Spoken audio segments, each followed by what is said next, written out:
this video that Robert Jenrick put out earlier, talking about shoplifting now being at its highest level. So let's have a little bit of a listen to what he has to say here. There's some news just in. Shoplifting is at its highest level on record. Stores across the country are reporting a theft to the police every 2 minutes. Shop workers are behind glass screens. Even basic products are now being security tagged. It's costing businesses billions, and that is being passed on to you, the consumer. It only seems to be getting worse. So, how do we stop this lawlessness? It's not rocket science. It starts with common sense policing. On average, 738 shoplifting cases went unsolved every single day last year. In 270,000 cases, a suspect wasn't even identified. You see, there's a small number of what's termed hyper-prolific thieves who are responsible for a disproportionate amount of harm. There's even cases of thieves who have committed hundreds of offences and still not gone to prison. And when they do, they're often in and out in no time at all. Meet Ross Philippard. Between September and December 2024, he went on a spate of thefts. He stole handbags, jewellery, even a charity box from a bar. He had 33 separate convictions for theft and 17 for drug possession and supply. He got 6 months. Meet Ian Martin. In November 2024, he violently assaulted a shopkeeper and stole hundreds of pounds from 2 shops. He had 130 prior convictions. He got 16 months, and that's before early release and the rest of it. Then there's Leon Freeman, pled guilty to 15 thefts between July and December last year, and 4 counts of common assault. He had 58 prior convictions. Sent down for 36 months, out in 22 on the early release scheme, ready to commit havoc once again. Labour are currently considering scrapping short sentences. That's literally the opposite of what we should be doing. If we want to end the epidemic of shoplifting, we need to catch these hyper-prolific thieves. We need to convict them, and we need to send them to prison for much longer.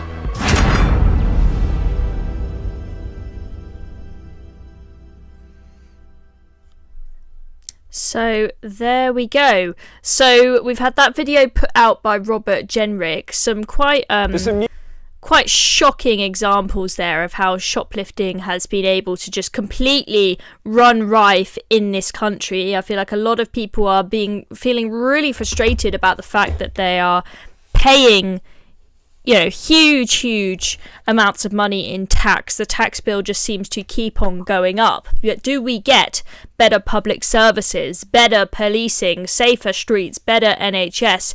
No, it just seems to keep on getting worse. And I just wanted to tie this in to this. This was on the front page of The Guardian on Monday morning, and we've heard that the Ministry of Justice is getting ready with extra prison places in case the summer riots have happened again. So we're hearing that James Timpson, who is the prisons minister and the one who owns all the shops that cut your keys, in case you hadn't put 2 and 2 together, and he says that there are going to be hundreds of extra makeshift cells and newly refurbished cells that will be in use by the end of this year, and he says we need to be prepared for the capacity that would be needed if we had the riots, the civil disobedience in the summer. We're clear there are no more emergency measures to do.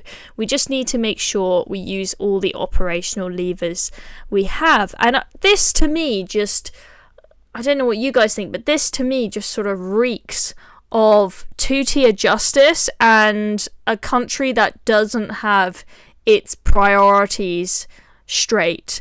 I do not condone rioting. I do not think that people should riot. You all have a right to protest, but I don't think that you guys should be throwing bricks and all of the rest of it. But there were definitely, it was very, very clear where Keir Starmer's priorities lied. Why is it that all of a sudden shoplifting goes completely unnoticed. Knife crime is completely through the roof. Loads of people are caught with machetes and are just let off, allowed to continue roaming the streets. Why is it that there is such a concerted effort to have policing when it is riots from people who don't agree with you politically? Why is it that people were put in prison for, say, just shouting at a police officer? We have people put in prison who hadn't necessarily thrown a brick or actually been genuinely violent, but had, say, shouted at a police officer. We had 24/7 courts.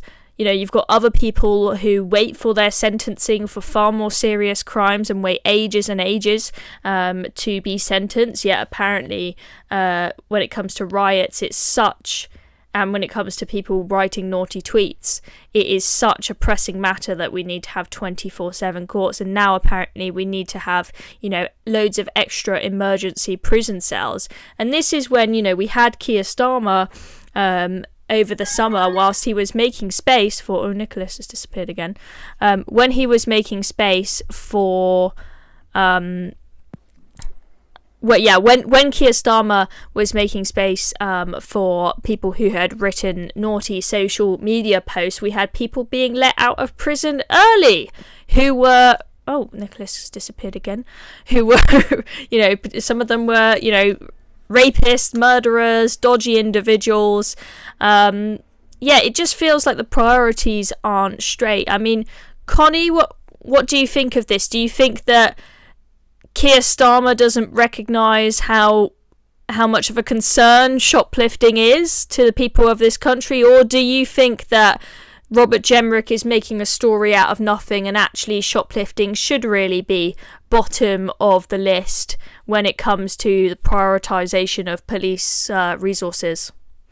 Well, it's one of those things where we automatically sort of blame the government, but I think for the way that the police operate, a lot of these issues are actually not necessarily directly as a result of the government not caring. I mean, I'm sure Keir Starmer, if you were to ask him, would say, of course I care about the fact that shoplifting is through the roof.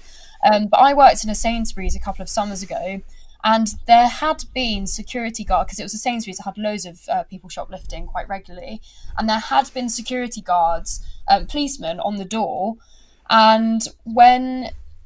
after a while they said, look, there aren't really any issues at this Sainsbury's, so we're going to move on. And then as soon as they left, the shoplifting started again. So it's kind of a catch-22. Because, and then the other issue is that if it happens, you don't have security guards, you call the police and then they don't turn up, or they only really treat it seriously if they steal over £200 worth of stuff. So I don't know whether it's necessarily something to do with the way that the police are operating, whether that's directly the government's fault, because this has been happening for a long time. I saw a comment saying, sit down, Robert, this was happening under the Tories. It might have a particular spike now, but this is going on for ages and no one's done anything about it. But the rioting thing, like you, I agree, people should not be rioting, and some of the scenes we saw last year were absolutely horrific and really was a stain on us as a civilized nation. I don't think we'd seen anything like it for a very long time. But the idea that the government are purposely making room in prisons for the prospect that there could be riots, it's almost like a warning, like, don't you dare, because we're making room for you in prison. It almost feels like I don't know what the word is for it, but you're basically being warned before you've even done anything. I think that's what, there should be enough places in prison for if that happens. But I guess I'd say, well, we're just reflecting on what happened last summer. But it does feel very much like, well, no one's done anything yet. And this feels extremely stereotypical of this Labour government of sort of cracking down on things that aren't really an issue. Yeah, and I think that a lot of the time, whenever Labour are asked questions on this, they play the blame game and they just blame the Tories, and their answer is always, but we inherited a complete mess with the Tories, they left us with barely any prison spaces. And I will happily point the finger at the Tories to some extent and say, absolutely, the Tories just... I know a friend who works in the civil service who is dealing with prisons for a bit of time, and he said, yeah, they didn't really put any money into it. The places are basically crumbling. Works that need to be done to keep up the buildings and keep them in good shape just wasn't happening. It was just very much neglected. So I do sympathise with Labour to some extent, but I think it is clear that the fact that they were able to make spaces for people in prison who were, people who had, say, shouted at the police or written something online, at the same time as letting out people who had committed far, far more horrible crimes, I think it was clear that the Labour Party, they had some questions to answer. They are absolutely not all innocent. I think you're right, Connie, that there's more to this than the government, and that there are definitely issues in the police as well. I think just also, as a society, we've got a problem of being scared about being called racist. So you spoke a bit about the police there, but think about the security guards as well. We've seen, plenty of videos and stories of places being robbed, shoplifters just, filling up their bags and running out. And there is security there. There is a doorman there, but the doorman is just standing with his hands crossed, just letting them walk out with all their stuff. Why? Well, I think, obviously I don't know everyone's intentions, but I get the impression it's because they think I'm going to be called racist if it is a person of colour who is stealing this stuff from the shop. And they just think it's not worth the litigation. It's not worth, even regardless of the colour of their skin, it's not worth me being sued for, assaulting a shoplifter by trying to grab them and get the goods out of their hands. They just think it's not worth it. It will ruin my reputation. I'll never be able to get a job at them. So they just stand there with their hands crossed. But then I'm like, well, what's the, Robert Jenrick points out in this video that it's costing shops so much money to have all this security and whatnot. And I see them standing there with their arms crossed doing nothing. And I think, well, why are you even paying to employ security if they just sit there on their bums doing nothing when people steal all the contents of the shop? I think it is a lot of the time security is often performative, not just at shops, but also nighttime venues. Like that exact thing has happened to me where I've been assaulted in a club. The guy walks out and I'll say to the security guys outside, that man's just assaulted me. And they literally looked at me and shrugged their shoulders. I feel like to some extent, like you say, if, like you were alluding to, if someone's shoplifting, I mean, there are horrific videos of seeing people doing it out in the open, people filling a basket and walking out with the basket. But a lot of people who shoplift are obviously going to try and be discreet. So sometimes if you think you've seen someone doing it, you might go up to them, they weren't shoplifting. They might just have a particularly large jacket on, you think they've stuffed a load of things down there. So if you don't challenge them in the shop, once they leave, you can't really say anything. So the security guards are really there as a symbol of authority, but really what can they do? If they don't have the power of the police, if they don't have a taser or anything, that like what were you expecting people to do? To wrestle them to the ground? I think it's just become an illusion of safety and authority. Yeah. But I don't know what stop people from doing this. I don't know if it's just a symptom of, God, there's literally no control in this country anymore. People don't have respect. Or I suppose the other side of the argument would be, oh, it's the cost of living. People need to steal food now. People are seriously that desperate, is what I imagine some other people would say. Not that that's an excuse for stealing. Maybe it is. Yeah, I mean, look, if I see someone stealing a loaf of bread, I am maybe open to that argument. Not that I think that it justifies it, but I get it. But when you see people going in and stealing, huge bottles of booze and stealing power tools and expensive items and whatnot, I just think it's wrong. I think you're right that potentially there's a bigger issue here of, I feel like, a lack of sense of community in this country and just good manners. I feel like we've got a problem.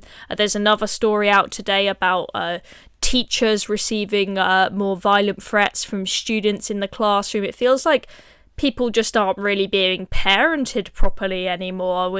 Parents are bringing up these completely feral kids who don't respect their community and society enough to act like a morally good human being, treat their teachers with respect, treat shopkeepers with respect. I mean, I see all the time kids, even if they're not breaking the law and they're not shoplifting, just being like really rude to bus drivers, for example, and always trying to like barge their way on the bus without paying, and then shouting at the bus driver if they say sorry, you're not allowed on without paying, and then just being completely rude in shops. And I feel like the soft parenting is definitely a bit of an issue here. Well, clearly we had that horrific example of those boys throwing the footstool over the balcony at West Shopping Centre. Which you did a they video were on. arrested, which is good. But yeah, clearly just... But they were probably, I don't know if they were arrested at the time or later after that video went viral. That's the funny thing, they probably wouldn't have been arrested had they not posted that video. It's so stupid. Exactly. That's the thing, is it's only really if something goes viral that the police get involved, and this goes for so many things. So like, same on the free speech thing, you'll have people who are just...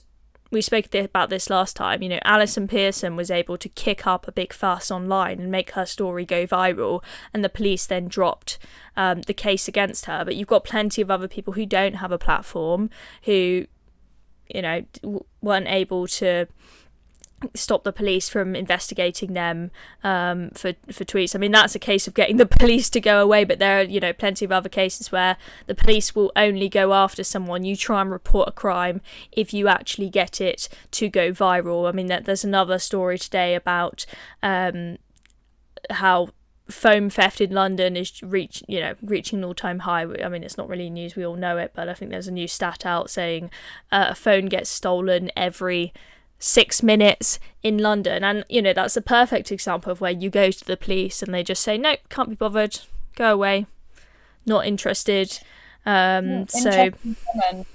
Someone's saying, I was raised by parents in a time when there was no government interference, and that's the problem, government interference. I think that's a really interesting point. That is it, because there is now a culture of such a nanny state, and you hear about, I mean, the Breakfast Club thing I think is ridiculous. It's just the toothbrushing. Children being taught to brush their teeth at school, being potty trained at school. Again, I guess the leftist argument would be, well, parents are so strapped for time, basically they don't have time to parent anymore because everyone's having to work. I mean, I imagine if I'm thinking of sort of Thatcherite era, less women were in work, and so they were the primary carer at home, and they were able to spend time with their children. Again, a catch-22 situation, but it seems a bit of a stretch to say that is the only reason that we now have sort of children gone wild, basically. Yeah, absolutely.